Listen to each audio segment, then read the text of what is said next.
Olá, sejam bem-vindos a mais um Algarcast. Dr. Luiz, e como que foi esse período de conviver com a morte anunciada, que seria 31 de dezembro de 91?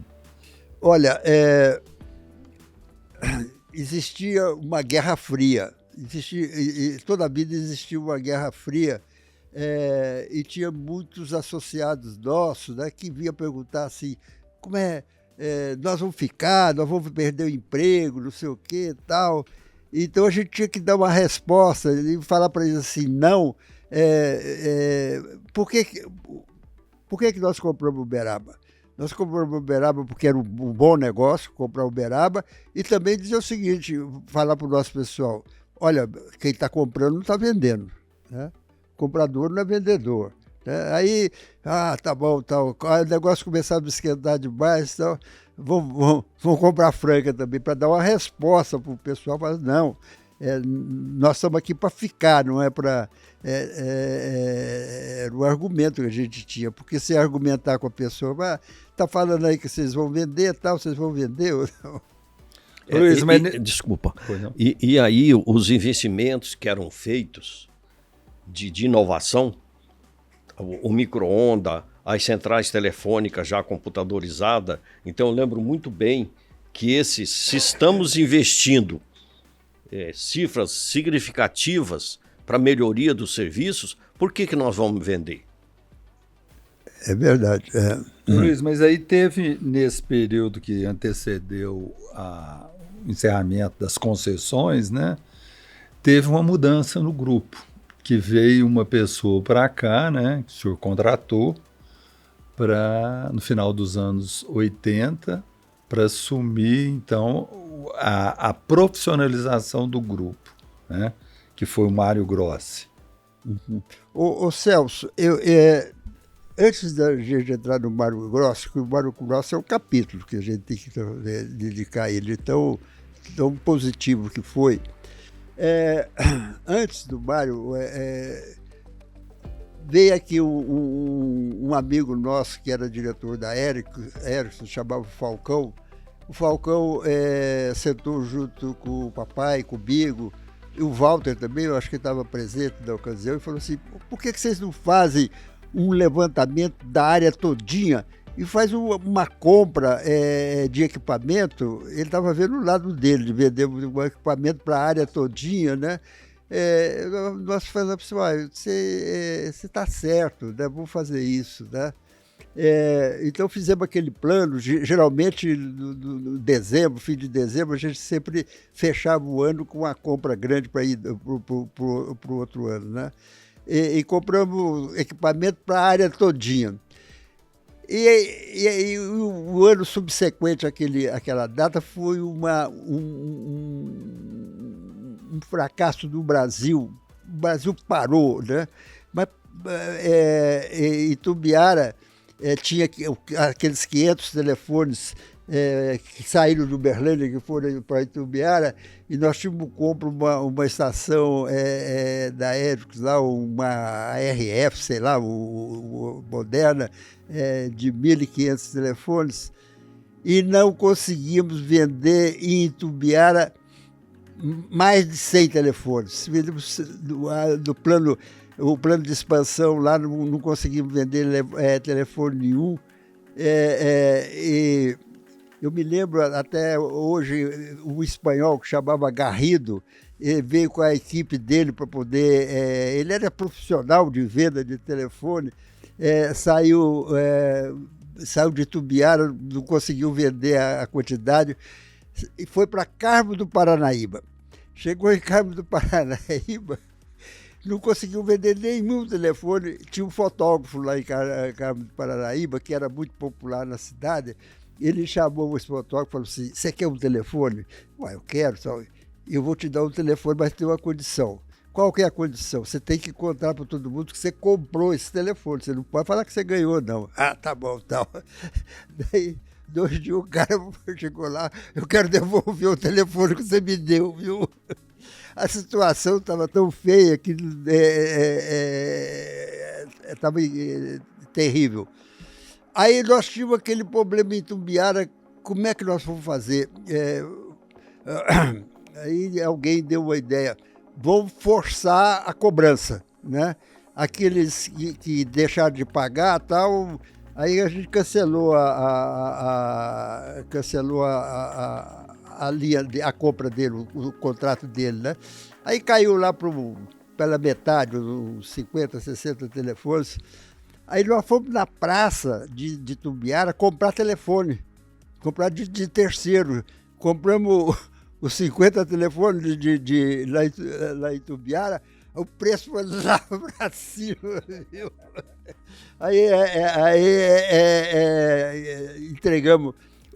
Nessa ocasião, tinha um tio que morava lá, o irmão do papai, o Zé Maria, ele falava para mim, o meu patrão aqui comprou um telefone, vocês não estão entregando. Eu falei, não, tio, pode deixar que nós vamos entregar. Entregamos o telefone dele, mas usado, né? Não foi o novo. Mas eu estou contando essa história porque você tem que ter saídas fora da curva, né? Olha como é que pensa lá, fala assim, bom, nós vamos trazer uma central de 1.500 linhas para poder atender 50 novos assinantes. Não era inviável. Então, falar para os caras, nós não vamos trazer aqui. É uma situação assim que você tem que usar a imaginação e rápido, né? Não pode ficar esperando. Luiz, mas nesse período que ainda estava com as concessões vigentes, também foi o período que diversificou as atividades, porque para não ficar exclusivamente com essa bandeira da renovação da concessão, né? Tem um rapaz lá da Paraíba, como é que ele chama, Walter? Foi o primeiro presidente da Telebrasil, fundador da Telebrasil, agora mesmo eu lembro o nome dele. Ele era concessionário, ele tinha uma área lá, uma área grande lá na Paraíba, e brigou. E brigou com o sistema, que ele achava que eles estavam pagando pouco. Ele acabou falecendo e não recebendo. E a gente tinha essa imagem do nosso amigo lá da Paraíba, muito, muito claro, muito vivo, porque ele era muito falante, via e falava assim, olha, nós temos que ter outras atividades.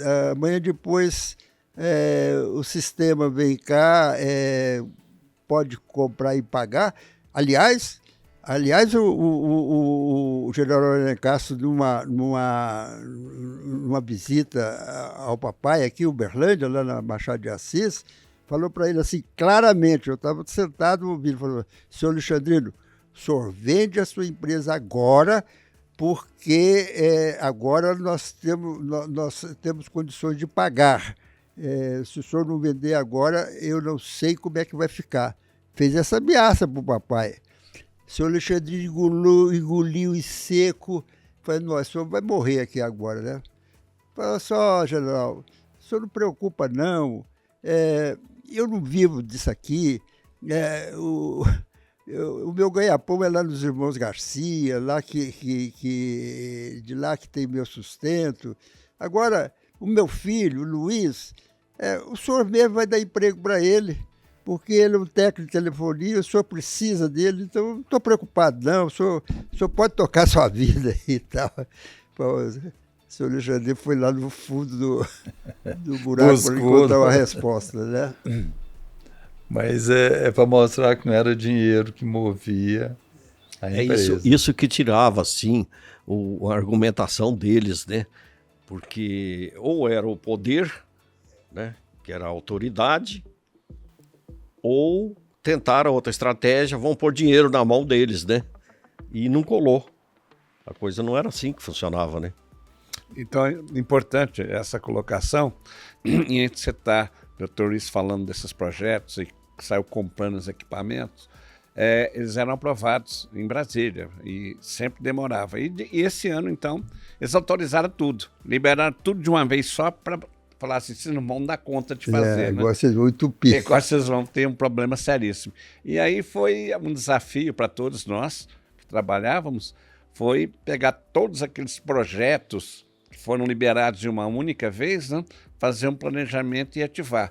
Acho que nós não conseguimos ativar 100% no prazo que a gente imaginava, mas uns 80% já foi uma grande surpresa para o sistema, que eles falaram, nós nunca acreditávamos que isso fosse acontecer. E foi feito assim. Então, tinha boas equipes, tinha boas cabeças, né? Mas tinha pessoas altamente qualificadas, treinadas, seja dentro da Algar, da CTBC, seja no Brasil como um todo, com os fabricantes, até mesmo no exterior, né? Então a gente sempre teve uma equipe extremamente preparada para os desafios. Eu quero dar um recado aqui para os nossos técnicos. O Walter está aqui, era técnico, ajudou bastante. A gente ia no Rio de Janeiro, um grande fornecedor nosso brasileiro foi a Standard Elétrica. A gente tinha os equipamentos de transmissão. Saía o equipamento numa caminhonete, um carro nosso, e não via para almoxarifado aqui de Uberlândia, não. Parava em Ribeirão Preto, já montava o equipamento lá, ia montando o equipamento. 2, 3 dias depois que saiu da fábrica, já estava produzindo, porque a gente partia do princípio que aquele equipamento ia ajudar a se pagar, né? Então, era uma rapidez tremenda. Conta como é que vocês faziam isso aí, Walter. Esse foi um desafio tremendo também, porque antes a gente fazia aceitação dos equipamentos, ajudava a embalar, ficava lá ajudando a embalar e colocava na transportadora. Gastava uma semana, 10 dias, até mais para chegar aqui. Para chegar em Uberlândia e depois voltar. Vinha a Uberlândia e depois ia para a região. Quando o doutor Luiz está citando, então nós tínhamos uma caminhonete 3/4, a gente ia para o Rio de Janeiro, Praça Vicente de Carvalho, Aquidauanas, praça número 7. Não esqueça esse número lá. Era Standard Electric, né? Então nós íamos lá, fazíamos aceitação, íamos até 9, 10 horas da noite, né? Um dia, 2, 3, que fosse necessário, para aceitar aqueles equipamentos. Primeiramente, a gente embalava nos caixotes adicionais. Depois nós falamos bobagem, nós vamos chegar lá, tirar o caixote, aí fazia um tipo de gradil mais simples e embalava bem o equipamento para trazer. Com uma semana a gente já estava na localidade, ia direto para a localidade e já ativava e já avisava. Já está no ar, pode utilizar. Então foram desafios muito interessantes naquela época, que foi a velocidade com que se contratava, com que se fazia os testes e aceitação e trazia para o campo diretamente, né? Esse equipamento chegava diretamente no campo. Esse equipamento que o Walter falando, porque um deles era o DQ12, um equipamento de 12 canais, e tinha um engenheiro lá da Standard Elétrica, rapaz extremamente inteligente, que ele falou assim, olha, tem uma possibilidade de você não precisar da telefonista para você discar para outra cidade, você faz a descagem direta através desse sistema, né? Então eu vou fazer aí e tal. Ele falou, fez um cartãozinho, tamanho desse telefone aqui, agora está funcionando. Eu falei, por que você não pode... se eu for fazer isso aqui, eu tenho que mandar para os Estados Unidos, isso não vai voltar mais nunca. Tal. Aqui não, pode fazer que dá certo. Então a telefonista nossa aqui de Uberlândia já chamava o acidente de Tuitaba, chamava o acidente de Ribeirão Preto e tal, e com isso nós ganhamos velocidade no interurbano absurdo, né, Walter? Você lembra disso? Lembro bastante. E isso foi, na época, foi até um carro-chefe da própria Standard, né, criar essa solução, e nós somos os primeiros a implantar aqui no Brasil. Era interessante. E quando o Dr. Luiz fala do Sr. Xandrino sobre isso, teve uma vez lá que precisava de mais equipamento, de mais DQ12, né? Naquele momento, o Sr. Xandrino na mesa. Aí eles falaram, não, mas agora só tem esses 2 aí para vocês mesmo, os outros 4 estão destinados para uma matéria que eu não vou lembrar agora qual que seria, né? Ele falou assim, não, mas eu preciso e eu quero isso agora. Ele falou, não, senhor Janeiro, não tem jeito. Ele falou, tem sim. Abriu a pasta, tirou o cheque e falou, paga agora. Nossa. E fechou. E fechou. Foi muito rápido. Eu estou aqui pensando no nome desse engenheiro lá, que era uma pessoa extraordinária, ficou muito amigo nosso, lá, o pessoal da Standard. Doutor Luiz, mas nós vamos falar da estratégia da sobrevivência, né? E aí tem um personagem que está associado a essa estratégia, né? Eu queria que o senhor apresentasse o Mário Grossi para nós. A gente conhece uma pessoa da convivência.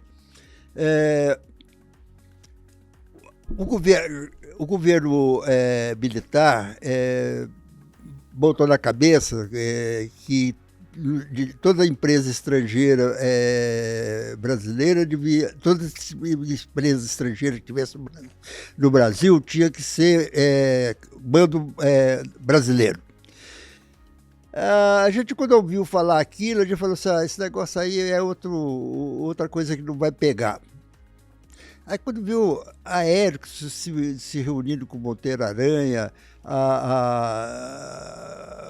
a Simes com a Hering lá no sul, eu falei, esse negócio aí é para valer. Aí, então, choveu de gente aqui em Uberlândia. Inclusive, o Mário Grossi era diretor da Bull, da Bull francesa, Ronoel Bull. O Mário estava do outro lado do balcão, estava negociando conosco, né? Então, a gente viu a firmeza dele, então nós sentimos quem era o Mário. E já estava junto com o Mário Perazzo também, que era o assessor do Mário. Bom, aí fizemos negócio, o Perazzo ficou aqui, o papai, o Walter já tinha falecido, o papai teve os primeiros derrames dele, e nós começamos, e o Perazzo, ele era o diretor da ABC Bull lá em Belo Horizonte, e veio e falou para mim, Luiz, você não vai dar conta de tocar esse negócio seu, né? Esse negócio aqui e tal, precisa de fortalecer o time. Por que você não convida o Mário Grossi? Falei, mas o Mário mora lá na França, nós não temos condições de pagar o que ele deve estar recebendo, não. Eu falei, lê de engano, a França não paga tão bem assim, não. Os funcionários da França ganham bem, mas não é assim igual nos Estados Unidos, não. Aí nós tivemos o primeiro contato com o Mário, papai e eu, né? E o papai falou, olha, o Mário é bom, vou voltar com o Mário, vou negociar com o Mário. Mas lógico que você sair da França para vir para o Brasil, tocar uma empresa de caráter familiar e tal, e o Mário foi postergando, até que o papai saiu de combate, né? Saiu, veio para casa, não tinha condições mais, e aí eu dei um checkmate no Mário, né? Falei, Mário, não tem condições, você já deu tempo de você pensar, ou você veio ou vou ter que arranjar outro, porque eu não dou conta, tá? Ele falou assim, não, Luiz, eu vou, mas tem minhas condições. Quais são as condições, né? Era 4 milhões de dólares. Se eu mandasse ele embora no primeiro ano, no segundo era 3, no terceiro era 2, no quarto era 1 e tal. E eu preciso de 4 anos para resolver o problema do grupo. Aí já não era da CTBC, mas era do grupo, né? E o Mário veio, não conseguiu resolver em 4, não, mas resolveu em 8, 7, quase 8 anos, né? Mário foi uma pessoa espetacular, fez um trabalho, nós devemos muito, se nós estamos hoje aqui, graças ao trabalho do Mário. O Mário foi embora, aí saiu, foi embora e tal. Passado alguns tempos, eu tive numa reunião fora de Uberlândia e era um curso que nós estávamos fazendo. E o professor perguntou, pense em 3 amigos rápido, né? Aí eu pensei em 3 amigos rápido, o Mário veio, né? O Mário veio dentro dos 3. Aí conversando com ele, eu falei, Mário, eu vou te contar uma coisa. E contei a história para ele, falei assim, dentro dos 3 amigos, você foi um deles, né? Ele começou a chorar do outro lado, viu? Tá bacana, viu? E quando ele faleceu, a gente estava na Itália, fomos Estava lá. Em França, né? Estava na França. Voamos para a Itália. Você foi lá também? Estava lá. Fomos juntos, Fomos Walter juntos, e eu fomos lá no velório. Lá no interior da Itália. O Teru, Walter e eu. O Teru levou uma bandeira do Grupo Algar. Assinada, né? Assinada por todo mundo e tal, né? Foi bom. O Mário foi espetacular, viu? O Gilson, foi ele que teve a ideia da estratégia para lutar pela manutenção da concessão? Ele, mais do que isso, ele foi assim um inspirador, né?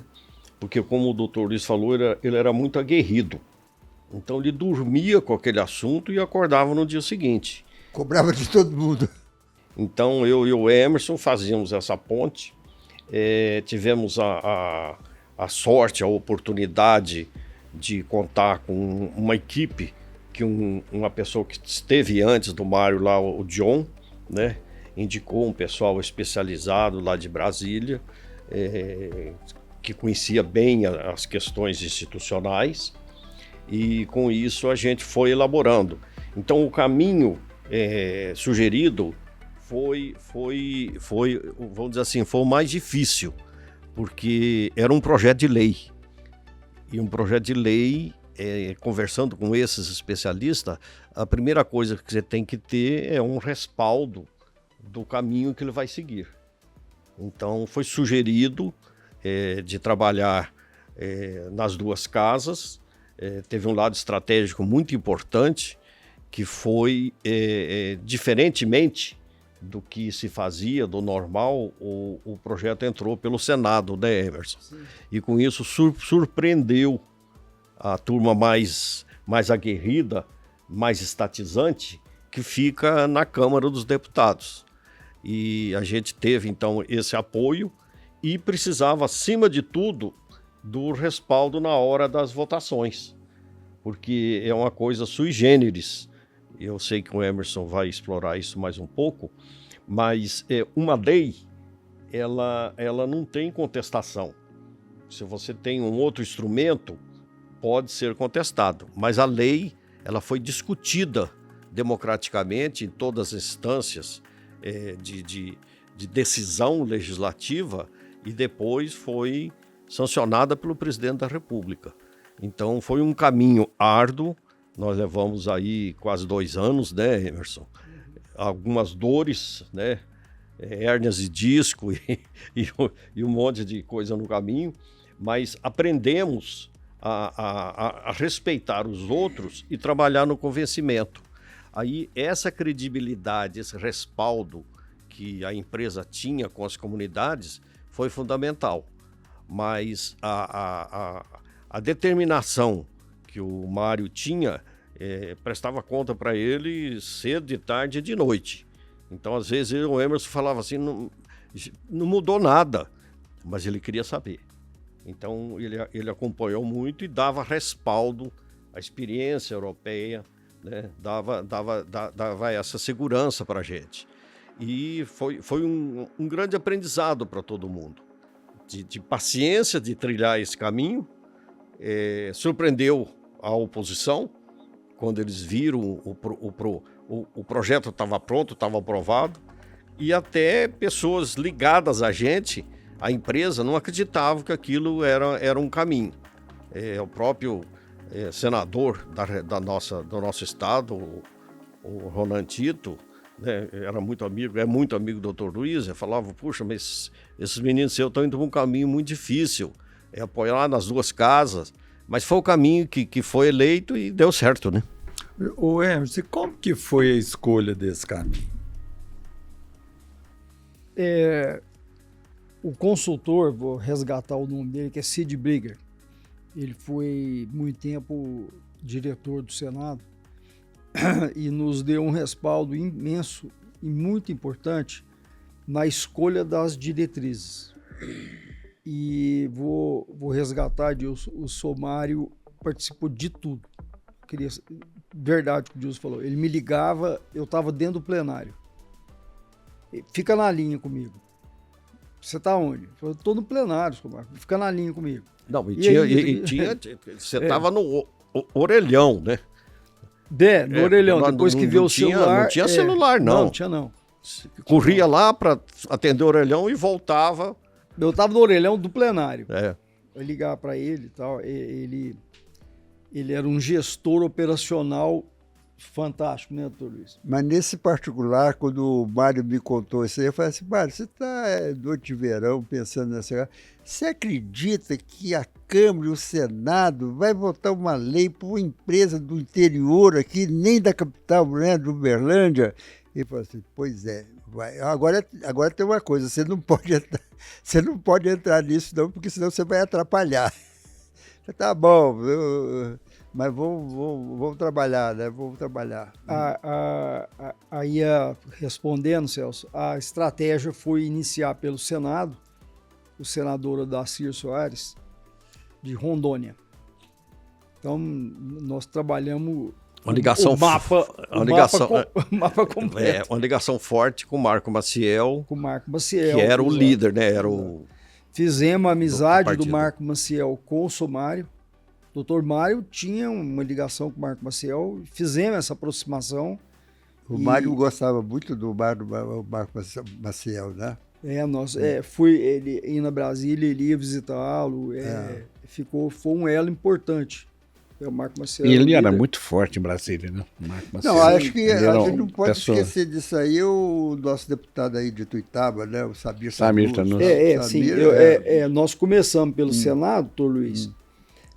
Aprovamos, colocamos o Ronan Tito, nós conversamos com o Fernando Henrique. Todos esses senadores aí, nós conseguimos tratar com todos. Então tinha diálogo. Eles entendiam. Depois passou para a Câmara. Aí na Câmara arrumamos um guerreiro, que era o Samir Tanus. Recentemente nos deixou, um homem extraordinário. E no Senado, quem que era o homem nosso de base? O Odacir Soares. Ele faleceu, o Odacir. Ele era de Rondônia. Ele era um empresário da área de educação, né, Emerson? E em razão do Sid Brigger, que fez o elo, a gente entrou lá, e o Odacir era muito articulado, doutor Luiz. Então era preferível você usar o nome de menos grife, mas conseguir tramitar o projeto. Então as escolhas ali eram... Você acredita que o Senado passou despercebido para a gente? Aqui nós da direção, o papai e eu, né? Não ligamos muito a esse senador que você está falando. Convidamos ele para vir aqui. Mas a própria estratégia era de não divulgar muito, porque nós não queríamos despertar a atenção. A estratégia era low profile. A gente trabalhar como o mineiro, Celso. Certo? Aí fomos para a Câmara.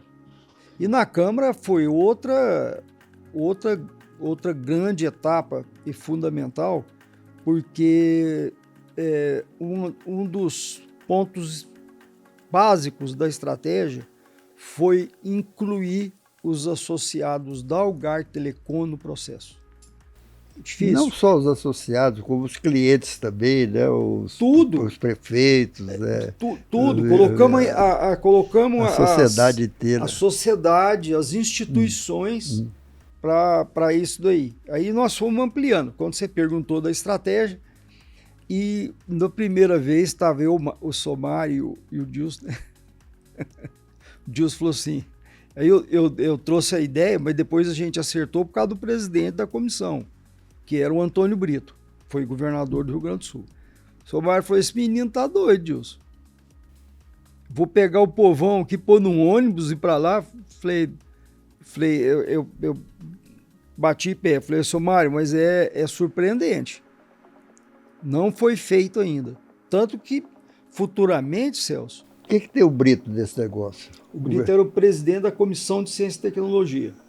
Mas por que você fez o povão ir para lá? Não, foi sugestão. Eu dei a sugestão, aí nessa reunião com o Brito do encaminhamento do projeto, que escolheu o Harold para ser o relator, e o Dilson falou, Brito, e a gente trazer o povo para cá? E os membros dessa comissão, os caras que vão votar? O Dilson abraçou a ideia. E para isso, que ele falou assim, nossa senhora, isso é extraordinário, aí. O funcionário vinha aqui, ele usou até esse termo, vinha aqui apoiar a empresa, vai surpreender o Congresso. Aí, a nossa estratégia, Celso, sempre foi de inovar dentro do processo. Se você perguntar uma palavra para mim, foi inovar. Pois é. Só finalizando, e o apoio fundamental do Dr. Mário. Mas eu queria voltar mais nessa questão da estratégia, de como fazer isso, né? Como conduzir isso de uma forma que, de certa forma, também foi quase que o início da privatização das telecomunicações. Sim, ali. Sim. Né? A gente usava um termo lá que era o primeiro boi da porteira, que é um termo mineiro, né? E o primeiro boi da porteira foi o projeto de lei que definiu a concessão das TBC. O principal ponto era o prazo. Porque tudo parece que foi milimetrado, né, Dilson? Nós aprovamos no dia 31 de dezembro, foi no Diário Oficial, veja bem, dia 31 de dezembro de 91, no mesmo dia que vencia o decreto. Não deixamos o vácuo. Porque se falasse assim, dia 1º de janeiro, os caras falaram, não, você já não tinha concessão mais. Você vai renovar o quê? Aí, se eu puder... Então foi uma... sim, Dilson, agregar, você puxou a questão da estratégia, né? Eu acho que a estratégia foi fundamental, que estava assim, muito arraigada a questão dos partidos. Aí a estratégia foi chamar o pessoal da direita, que era contra esse sistema estatal, que já não trazia eficiência, principalmente o sistema de telecomunicações. Era fila de 2 quilômetros para comprar um telefone lá em São Paulo, no Pacaembu. Então, esses deputados e senadores, eles eram ávidos de que alguém pudesse levar para eles uma tese, um projeto, pudesse ser desenvolvida, um projeto de visão. Então, quando nós levamos o projeto dessa forma, e lá dentro o Marco Maciel, que tinha credibilidade e era um democrata, uma pessoa contra isso, deu oportunidade de somar, sabe, Celso? Então, falando em termos de estratégia, você, para ter uma estratégia que seja vencedora, você tem que ter o convencimento e a participação das partes-chave. Então, quando o Emerson menciona aí a questão do ineditismo, o primeiro foi esse, entrar pelo Senado. Porque todo mundo tinha expectativa que era pela Câmara. Se nós entrássemos pela Câmara, a turma da esquerda, que sempre é muito mais ativa e militante, destroçava a gente. Então, aprendemos lá no Senado, interagir com os líderes, interagir com os presidentes de comissão, relator de comissão. Então, o Senado foi um aprendizado. Então, quando chegou na Câmara, a gente já sabia como fazer. Aí depois veio a questão do convencimento lá no plenário dos deputados queriam votar. Aí entra, você comentou, o pessoal nosso, que um dos elos fortes foram os funcionários e, o doutor Luiz lembrou aí, as associações comerciais, as câmaras municipais e os prefeitos assinarem e mandar telegrama no dia, na véspera, não adiantava mandar antes, né, Emerson? Sim. De cada votação. O time certo. Obrigado. Não, o time certo. E interessante, que no plenário, Celso, só para você ter noção, quem deu o parecer para nós foi o Nelson Jobim. Ele foi o parecerista de plenário. E eu encaminhei lá para o Nelson por meio do Dr. Paulo, era um advogado nosso, doutor Luiz. O Paulo lá do Rio Grande do Sul? Rio Grande do Sul. O Rio Grande do Sul. Ele que contratamos, era contratado, Dilson. O Paulo estava conosco no processo. E ele participou do decreto. Ele deu sequência. Sim. O doutor Mário pegou e orientou para a gente, vocês conversem com o doutor Paulo, que ele conhece os parlamentares do Rio Grande do Sul. Aí eu fui lá no doutor Paulo, falei, doutor Paulo, é muito ousado pedir pro Jobim dar o parecer em plenário? Ele falou, não, vou ligar para ele aqui. Olha como é que são as coisas, né, Dilson? Ligou, falou, Nelson, tal, então uma empresa aqui mineira, tal. Ele falou, o menino vai te explicar. Aí sentei lá com o Nelson Jobim e falou, escreve o parecer aí. Aí fizemos, a assessoria dele fez, e ele apresentou em plenário. Foi uma coisa que a esquerda não esperava.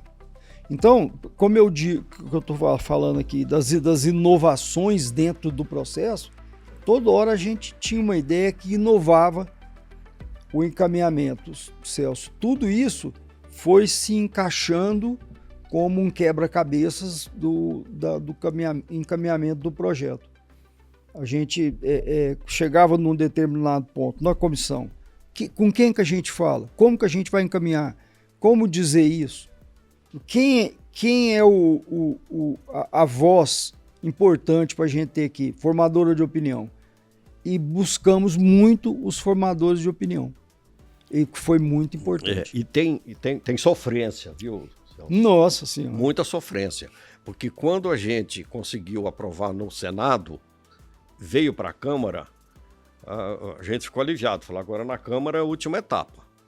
Aí quando foi para o plenário da Câmara para viabilizar a aprovação, alteraram algumas coisas do projeto que veio do Senado. Quando isso ocorre, tem que voltar para o Senado.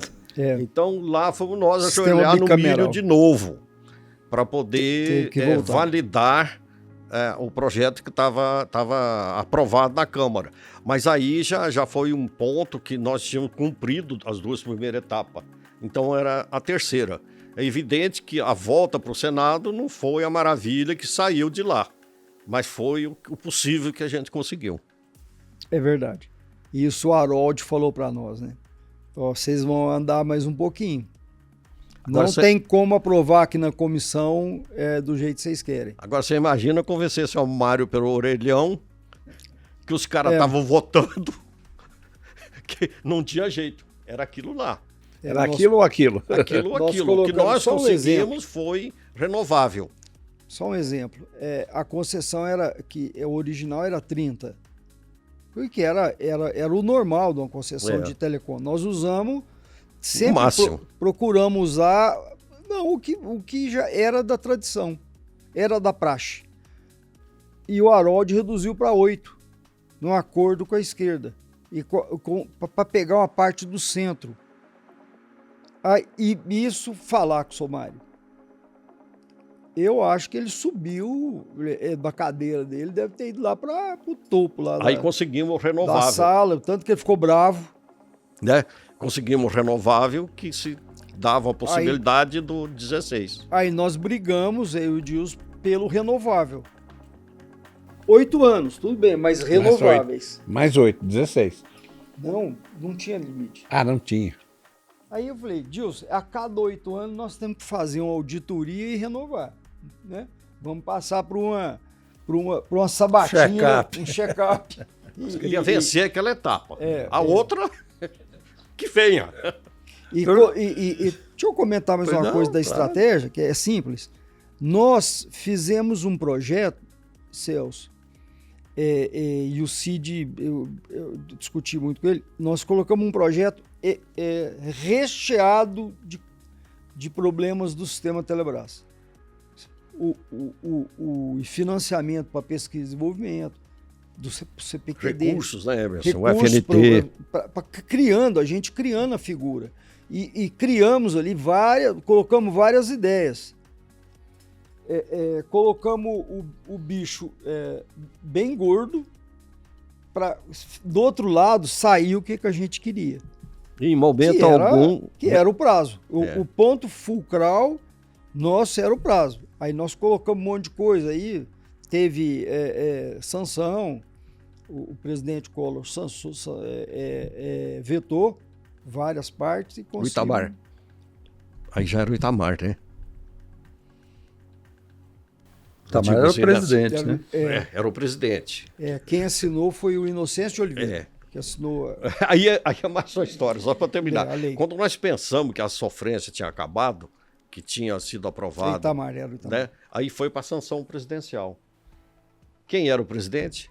O Itamar Franco, cuja turma dele vivia no nosso pé aqui, Raul Belém, Moraes, querendo Moraes, já nomeando os diretores que iam tomar conta aqui no dia 1º de janeiro. Já tinha o cara já nomeado, o Raul Belém nomeou. Aí eles nos notificaram. Aí nós acompanhando isso. E aí torcemos. Aí o goleiro bom tem que ter sorte. Porque o Itamar saiu de férias. Nas férias de natalina. E ficou Inocêncio Oliveira como vice. Do mesmo partido do Marco Maciel. Ambos eram do PL e ambos de Pernambuco. Então, na última hora, e pouca gente se lembra, Nossa Senhora. Mas o advogado-geral da União era um senhor muito distinto, chama-se Gilmar Mendes, lá naquela época. Ainda não era tão notório como hoje, né? Ele era mais técnico. Eu fui lá conversar com ele. Pois não, mas digo assim, ele era uma pessoa mais técnica à época, né? E ficou entre Natal e Ano Novo a gente torcendo e fazendo de tudo para essa assinatura acontecerem. Isso não é de graça. Então o pessoal que dava assessoria lá para a gente trabalhou muito forte e o coração saindo pela boca até ver publicado no dia 31. Dilson, mas aí então demonstra não só a competência, mas também um pouco de sorte para as coisas poderem acontecer, né? Então isso aí, o Itamar Franco saindo, foi bom, né? Mas agora fica aqui um grande desafio para o presidente do Conselho da Algar, né? Hoje, né? O presidente do Conselho da Algar está aqui, né? E agora, José? E agora? Como faremos para essa nova revolução tecnológica? Estamos vivendo uma grande revolução no turismo. Walter, quanto mais a gente trabalha, mais sorte a gente tem, viu? Verdade. Verdade. O universo conspira a favor das coisas justas. Dos bem intencionados também. E nessa parte de inovação, de tecnologia, o CPQD foi muito importante. Esse centro de pesquisa na época Telebrás, né? E a participação da Algar foi muito forte lá, tanto que o Dr. Luiz foi um grande conselheiro lá durante muito tempo. E nós desenvolvemos uma série de soluções que vieram para a CTBC Algar, né? Mas também para o Brasil como um todo. A Embratel usou muito dessa linha CPQD. Dr. Luiz, mas o senhor que não acreditava nessa estratégia, que lição que ficou para o senhor? A união faz a força, Celso. Você tem que acreditar nos parceiros, né? Então você tem gente boa. A gente podia muito bem falar assim para o Mário, não, você não faça isso, né? Não vão gastar dinheiro nisso, não vão. Pelo contrário, você acredita, então vai em frente, né? Por eu não acreditar, não é que não vai dar certo, né? Então a gente tem que acreditar nos parceiros, nos companheiros, isso é muito importante, né? Bom, nós temos que chegar ao fim desse cast, né? E eu queria deixar uma última rodada para cada um. O Celso, A vida a gente está sempre aprendendo, né? Esse episódio foi uma lição que não está nos manuais, né? Os cases de Harvard, talvez até um dia possa ser apreciado, e outras grandes instituições. Mas a experiência como o Dr. Luiz pontuou, é acreditar. Então foi colocado para a gente um desafio. E toda a equipe, todas aquelas pessoas que a gente levava o tema, entendia e comprava. Foi muito interessante porque nós acabamos tendo a adesão daqueles que entendíamos que seriam os grandes adversários. Vocês vão ver o depoimento dos colegas que estiveram lá falando diretamente com os parlamentares, e isso aconteceu muito. Agora, a gente tem que ter a mente aberta para o inédito. Eu acho que tem que... Se tinha uma fé colocada, todos que se envolveram no projeto tinham essa fé. O Cid, que o Emerson comentou, era uma pessoa que conhecia as entranhas, a cultura, né? E a cultura das duas casas. Então, nós fomos muito bem guiados, né? Abrir os caminhos, os contatos. Eu aprendi a conviver com o Abiáquil, né? O deputado Abiáquil, que foi o outro... Foi ministro. Foi o relator na ciência da Constituição e Justiça.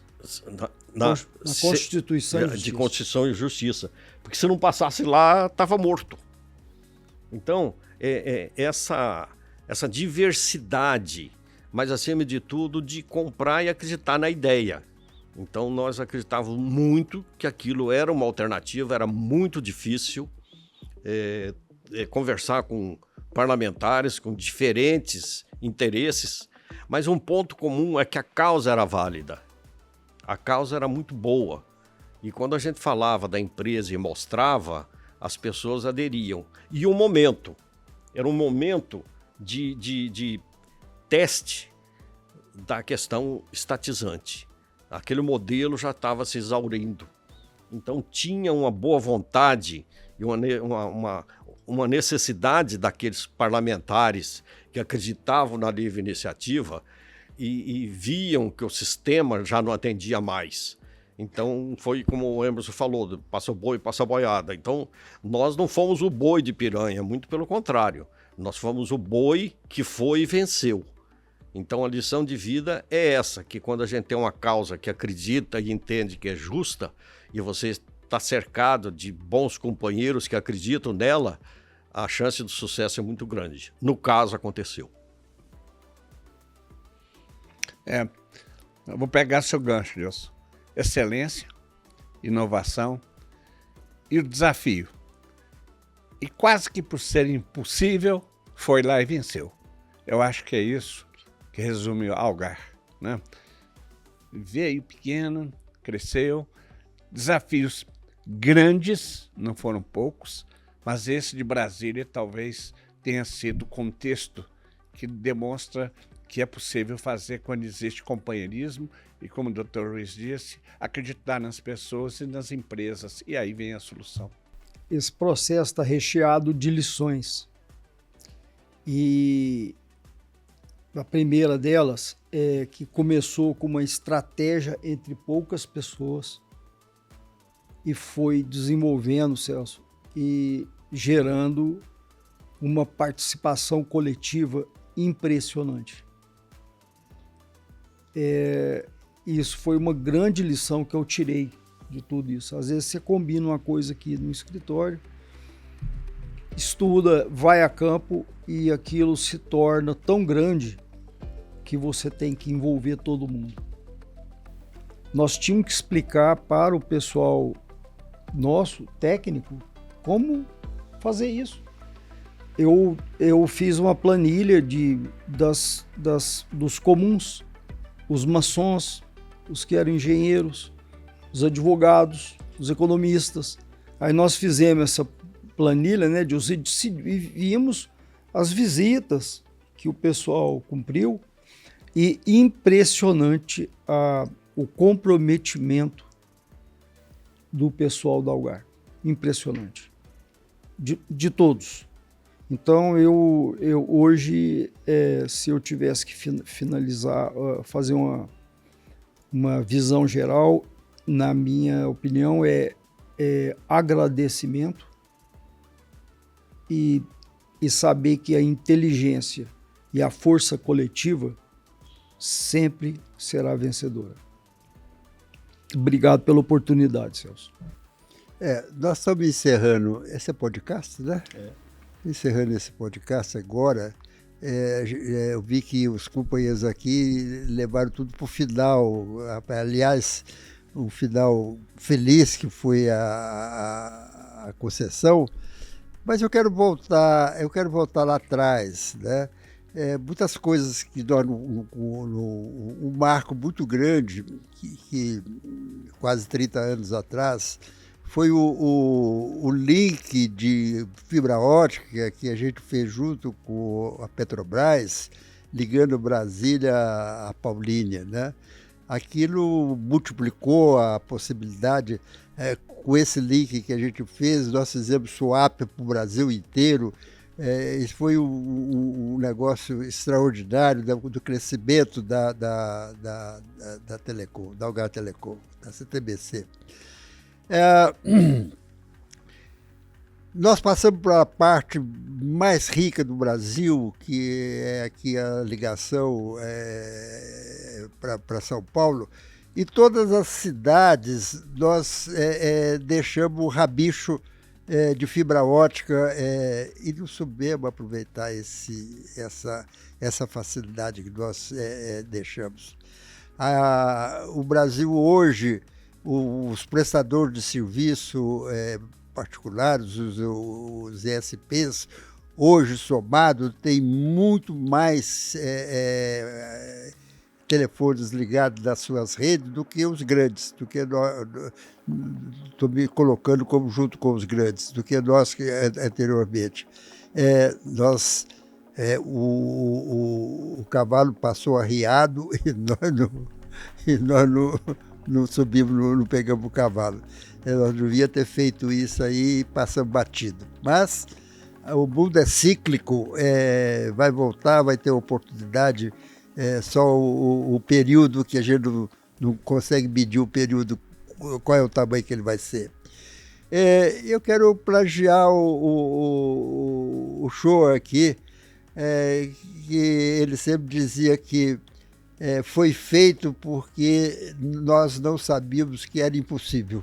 Então aí foi feito a concessão, a renovação da concessão da Algar. Obrigado.